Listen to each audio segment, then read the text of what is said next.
Hello, my name is Dawn McQueen. This is video number 1 for Introduction to Counseling Skills. And I'm going to be doing a scenario today with my volunteer who is a freshman in college. I will be representing her resident assistant advisor. And the techniques we're going to be employing are going to be the goals of helping oneself and preventative measures that she might could take to assist her in her problem. We're going to go over the consent form today. This is a consent form about the video being taken of you, that you're giving me permission to make this video, that you're going to be role-playing a scenario that was presented to you, and that it's okay for us to be on camera, and this may be viewed by, of course, my professor and other students at some time during the course in Tim's Hall, to be observed at any time. Do you understand this is a scenario and you're willing to make this video? Yes. Please sign right here. Client signature.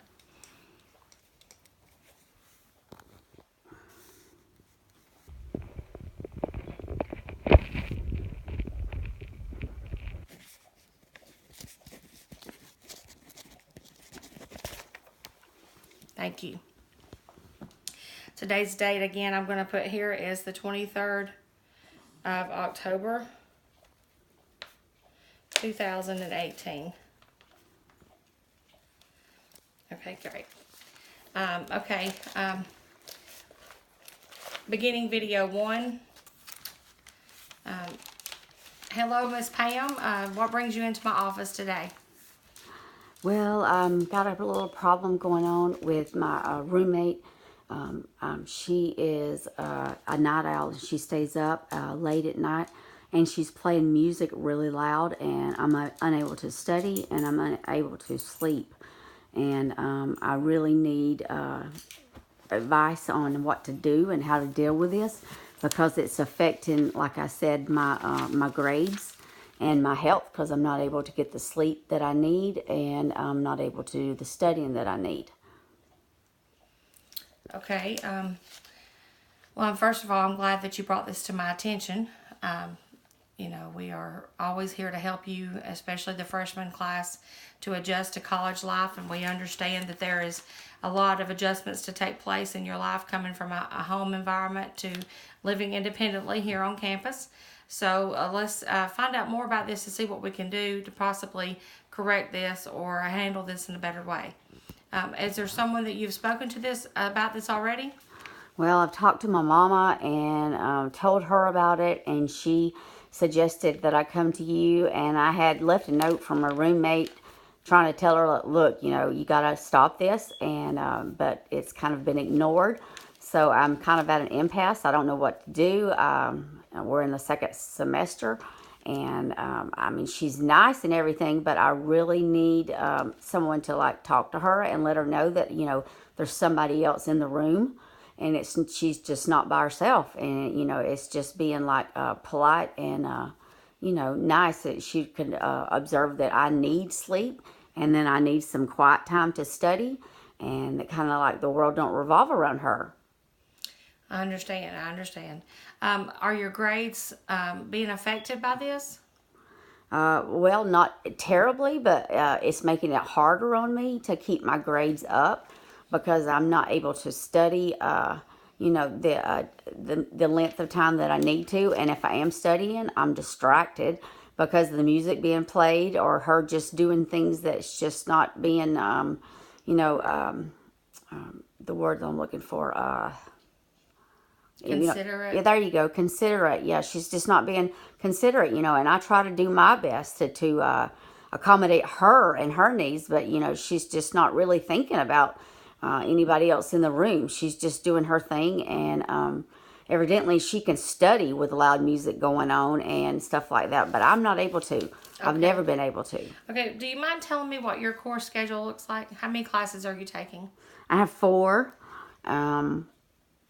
That I'm doing this quarter, which is kind of a full plate. But you know, it's not that I can't handle it. It's just that it's very hard, right, because I'm not able to do the studying that I need in the way that I need to. Okay. What times are your classes? I have one at 8:30 and then I have one at 9:30. Then I don't have another one till 1:30 in the afternoon, and then I have one at 3.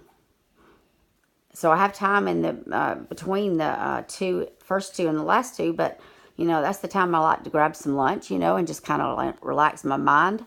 And but I don't really have that much time in between those classes to do a lot of studying. So when I get home in the evening, that's when I need to do my studying and then get into bed because I have to get back up again and do it all over again the next day. Right. Have you considered maybe taking your time to study in the library or the coffee shop or? Yeah, I've had to do that a few times, but I mean, I'm in the room too, and I feel like, I should be able to, be comfortable and not have to worry about going somewhere to study. I should be able to study in my dorm room just like, she does. I'm just not one of the people that's cut out to be able to study with a lot of stuff going on around me, like the music and the distractions. She can study just fine. She studies with the music going on, but I've never been able to do that. I don't concentrate as well with all the distractions going on. Okay. And okay, let's move on then.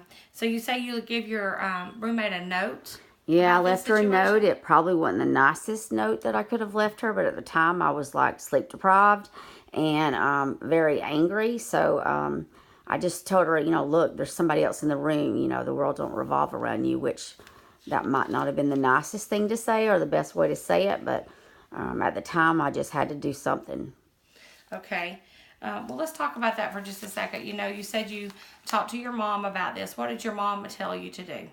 My mom told me that I needed to confront her and report her because, of course, my mom, being mom and all, she's wanting me to do good, and she knows how much I love to sleep.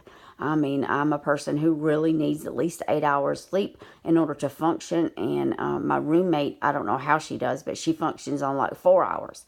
She still gets up and does her thing, but I'm not one to be able to do that. Right. Well, have you thought about possibly having a real conversation when you're not emotionally involved in the sleep deprived or having to study, when you're calm about the situation? Have you thought about possibly having just a one-on-one confrontation, adult conversation with her?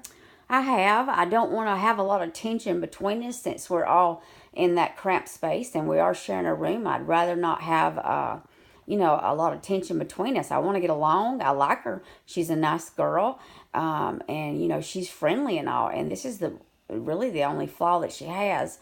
I mean, I reckon we could talk, and I just have not done that yet.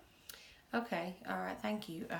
I think a conversation would be good. The way to start. I think that the safest thing to do is before I go to her and say that there's a problem. We are in a Christian college, and so we need to make sure that we take a Christian approach to problem solving. And the Word of God tells us that we are to, when we have a problem with our brother or sister or another person, we're supposed to go to that person and actually let them know what's going on so that they're not caught off guard. She may be completely unaware that this is bothering you to the extent that it's bothering you. So it might be best for you just to sit down over a cup of coffee and say what's on your heart and see if you can come up to a amicable solution to the problem. That would be my first suggestion. Of course, after that, if the problem is continuing and not resolved, then I will be glad to have a conversation with her, with you, with us, so that that's biblical as well, that you bring that person to another person to have validate your concerns and to have a witness to the situation. We can take further measures if need be. I don't believe that it's going to be an issue that can't be resolved. If you and her get along in all other areas of your living quarters, then this should be something you can work a schedule out possibly to where she can have her music and study time and you can have your sleep and study time and both of you coexist. I think that would be the first thing that we need to try before we go any further with this situation. Yeah, I would like to try that first before you talk to her. I don't want her to think that I'm just like, running and telling on her or anything, but I just really was at my wit's end. But you're probably right. We should just sit down and have a friendly conversation and just kind of approach it, just like it would if it was somebody, like my sister or something, just a nice way because I really don't want to lose her as a friend. And I really would like her as a roommate if we could resolve this. And I think we can if we sit down. I think that she's going to be one that will be, she'll receive it. I just got to do it when I'm not angry and go to her in love, like you said.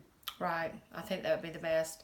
And I think also, too, that with it being after midterms, if it's not something you can amicably work out, then you need to look into possibly scheduling for a roommate transfer in the next semester. All right. Thank you for coming in, Miss Pam, and I look forward to speaking to you about how this has been resolved in your life.